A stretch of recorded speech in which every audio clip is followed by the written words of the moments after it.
शकुंतला और राजा दुष्यंत के प्रेम की परिणति, उनका गंधर्व विवाह। ऋषि कर्ण के आश्रम में ना होने से शकुंतला का मन राजा के प्रेम के आकर्षण के बावजूद रह रहकर इस गंधर्व विवाह से डर रहा था। वहीं दूसरी तरफ राजा दुष्यंत इस अप्सरा पुत्री मुनि कन्या के अप्रतिम सौंदर्य के वशीभूत सब कुछ भूल चुके थे। नदी के पास पहाड़ों से ढलते सूर्यास्त का सौंदर्य, ये तय कर पाना मुश्किल था कि सूर्यास्त की लालिमा का रंग अधिक चटख था या इनके इस प्रेम का। फूलों के गहनों से सज्जित शकुंतला के सौंदर्य को उन पुष्पों की सुगंध और भी मादक बना रही थी। उसके कोमल हाथ पे उसकी सखियों ने फूलों के रंग से सजावट करके बीच में राजा दुष्यंत का नाम भी लिख दिया था। इधर धीरे धीरे धरती चंदा और सितारों से टकी रात की गहरे रंग की चूनर ओढ़ते जा रही थी। उधर चंद्रमा की शीतल चांदनी से तपोवन का हर कोना दुग्ध धवल हुआ जा रहा था। राधा कृष्ण की रास लीला सा मनमोहक, रात रानी और बेला के फूलों से गमकता हुआ लता कुंज, जहां शकुंतला फूल के बिछौने पर एक बार फिर बैठी हुई थी, पर इस बार प्रेम ज्वर से पीड़ित नहीं, बल्कि उस प्रेम ज्वर की औषधि राजा दुष्यंत के साथ। तपोवन के वृक्षों और बेलों को सिंचित करके हरा भरा रखने वाली शकुंतला के जीवन में आज स्वयं प्रेम का वसंत आया था। आज शकुंतला रूपी इस वन ज्योत्सना की बेल को दुष्यंत रूपी आम्र वृक्ष का आश्रय मिला था। दुष्यंत ने शकुंतला को अपने समीप खींचकर उसका सुंदर कोमल हाथ अपने हृदय पर रख दिया। पौरव राजा दुष्यंत के क्षत्रिय वक्षस्थल पर नववधू शकुंतला का वो सुसज्जित सुंदर कोमल हाथ मानो प्रकृति और पुरुष के मेल का एक अद्भुत अनुपम चित्र था, जो स्वयं महादेव और माता पार्वती के आशीर्वाद से आज सजीव हो उठा था।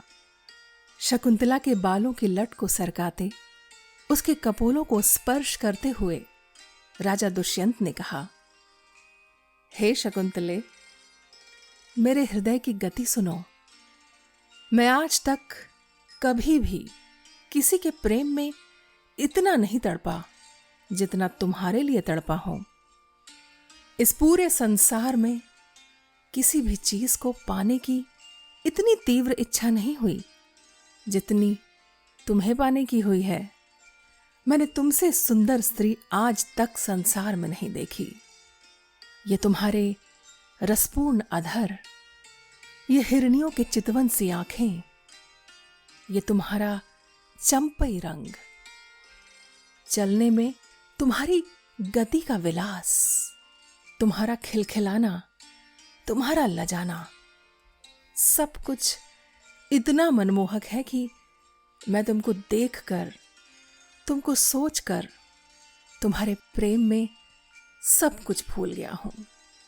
जब तुम सामने होती हो, मेरा हृदय मेरे वश में नहीं रहता, और जब तुम आंखों से ओझल हो जाती हो तो व्याकुल हो सिर्फ तुम्हारे पास आना चाहता है।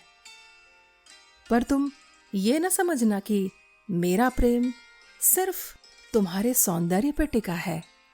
अब से तुम सिर्फ मेरी जीवन संगिनी नहीं, बल्कि मेरी आत्म संगिनी भी हो।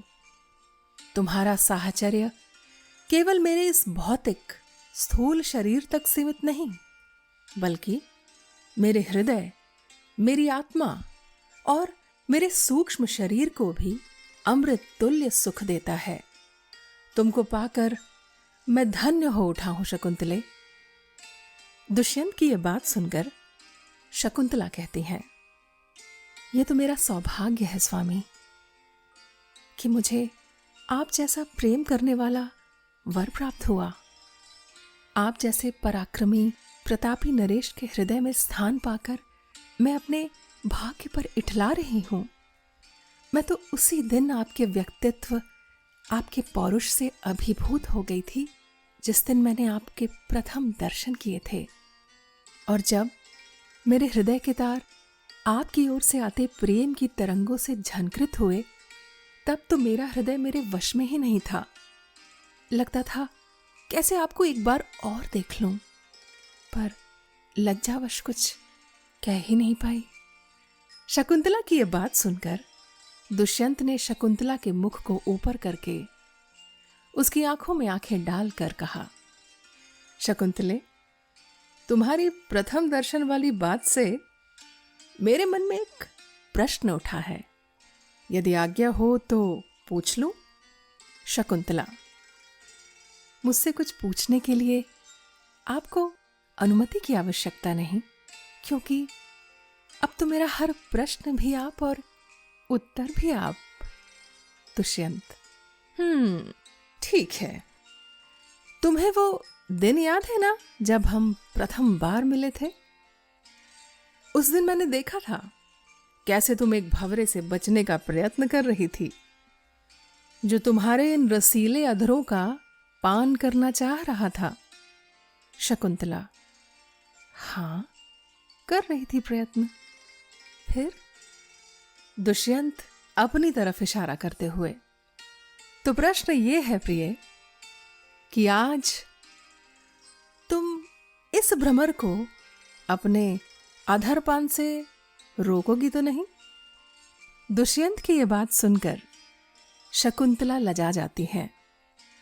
प्रेम और लज्जा से दहकते मुख से सर हिलाते हुए ना में उत्तर देती हुई शकुंतला राजा के वक्षस्थल में अपना मुंह छिपा लेती है। दुष्यंत भी शकुंतला को अपने बाहुपाश में लेकर उस गमकती रस भरी रात्रि में एक संपूर्णता का आभास करते हैं। तपोवन की मुनि कन्या के तपश्चर्य रूप और संपूर्ण पृथ्वी के राजा दुष्यंत के पराक्रमी रूप, इन दोनों ही चरित्रों से अलग आज सिर्फ दो प्रेमी हृदय साथ थे।